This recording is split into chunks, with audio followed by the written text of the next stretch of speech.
بسم اللہ الرحمن الرحیم۔ السلام علیکم ناظرین، اردو ٹائمز UK میں آپ سب لوگوں کی خدمت میں عبد الرحمن آپ کا میزبان حاضر ہے۔ رمضان مبارک کا بابرکت مہینہ، اور اس بابرکت مہینے کی عظمتوں کو، رحمتوں کو، نعمتوں کو سمیٹتے ہوئے یہ ٹرانسمیشن آپ سب لوگوں کی خدمت میں حاضر ہے۔ اور آج ہم بات کریں گے نماز تراویح کے اوپر، کیا اہمیت ہے، کتنی رکعتیں ہیں، کب سے یہ نماز تراویح جو ہے اس کی روایت چل رہی ہے، کب سے یہ سلسلہ چل رہا ہے، اور کوئی آسان طریقہ بھی ہے، اس کے نعم البدل بھی کوئی ہے۔ ان تمام تر چیزوں پر گفتگو کرنے کے لیے ہمارے ساتھ عالم دین مفتی عبدالقوی صاحب مفتی صاحب بات کریں گے تراویح کے متعلق۔ تراویح 8 یا 20 کب سے ہے، کیا اہمیت ہے، اور کیا اگر تراویح کی نماز نہ پڑھی جائے تو کیا اس کا کوئی نعم البدل ہے؟ دیکھیے جی، اس کے بارے میں میری بڑی عمدہ گفتگو ہوئی تھی۔ ہمارے ایک بڑے سکالر ہیں محترم غامدی صاحب، انہوں نے بڑی عجیب سی بات کہہ دی۔ بہرحال تراویح سنت مؤکدہ ہے۔ پہلی بات، سیدنا فاروق اعظم کے زمانہ خلافت سے سیدنا عثمان غنی کے زمانہ خلافت میں سیدنا علی المرتضیٰ، اور میں جرأت کے ساتھ کہہ رہا ہوں، اپنے اہل تشیع علماء کی اجازت سے کہہ رہا ہوں کہ 5 سال تک سیدنا علی المرتضیٰ کے زمانہ خلافت میں ماہ رمضان آیا۔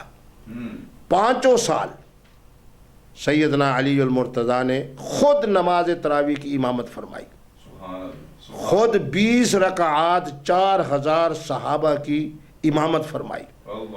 سیدنا عبداللہ ابن مسعود اور حضرت سیدنا امام حسن آپ کے کیا تھے؟ پیچھے مقتدی اور سامع تھے۔ الحمد سے لے کے والناس تک مکمل قرآن مجید کی تلاوت کی۔ یہ ساری وہ سنتیں ہیں جو سنت فاروقی ہیں۔ فاروق اعظم کے زمانے سے اس کا آغاز ہوا اور امت مسلمہ کے اندر موجود ہے۔ میں زیادہ اس میں نہیں جاتا، چونکہ میں ہمیشہ حق کی بات کرتا ہوں کہ میں کہوں کہ جی تراویح کی نماز حضور کے زمانے میں بھی تھی، سیدنا صدیق اکبر کے زمانے میں بھی نہیں تھی۔ میں یہ کہہ رہا ہوں کہ سیدنا فاروق اعظم کے زمانہ خلافت سے اس کا آغاز ہوا۔ سیدنا علی المرتضیٰ کے 5 سالوں کے اندر بھی خود سیدنا علی المرتضیٰ نے ان 5 سالوں میں ہر سال نماز تراویح کی خود امامت فرمائی، 20 رکعات نماز تراویح پڑھائی، الحمد سے لے کے والناس تک خود قرآن مجید پڑھا مصلی پر کھڑے ہو کے، اور پیچھے لقمہ دینے کے لیے سیدنا عبداللہ ابن مسعود اور حضرت سیدنا امام حسن تھے، اور 4000 صحابہ سیدنا علی المرتضیٰ کی اقتداء کے اندر نماز تراویح پڑھتے رہے۔ یہ وہ ایک تسلسل ہے جو آج تک جاری ہے، اور الحمدللہ اہل سنت کے جتنے بھی ممالک ہیں ان تمام کے اندر یہ سنت جاری ہے۔ باقی 8 رکعتیں جو ہیں وہ تہجد کے نوافل ہیں، وہ نماز تراویح نہیں ہے۔ بہرحال جن ہمارے کچھ دوستوں نے 8 رکعت کہا ہے، انہیں ذرا غور و فکر کرنا چاہیے۔ نمازیں 2 ہیں، ایک نماز تراویح ہے جو 2 رکعتیں بھی ہیں، 4 بھی ہیں، 6 بھی ہیں، 8 بھی ہیں۔ حضور عموماً 8 پڑھتے تھے۔ ایک نماز تراویح ہے من قام رمضان ایمانا، اس حدیث مبارک کو سن لیں گے تو انشاءاللہ سننے والوں کی طبیعت خوش ہو جائے گی۔ اور جتنے سکالرز حضرات کے سامنے میں نے جب یہ حدیث پاک پڑھی اور اس کا مفہوم بیان کیا تو انہوں نے تسلیم کیا کہ مفتی صاحب آپ کا موقف صحیح ہے۔ من صام رمضان، جس نے ماہ رمضان میں روزہ رکھا، اسی طرح فرمایا من قام رمضان، جس نے رمضان کے اندر قیام اللیل کیا۔ معنی کیا ہے کہ روزہ بھی ماہ رمضان میں ہے اور نماز تراویح بھی ماہ رمضان میں ہے۔ اور کتنی ہے؟ 20 رکعہ، 20 رکعتیں ہیں، اور 2 رکعتوں پر مشتمل 10 تراویح ہیں۔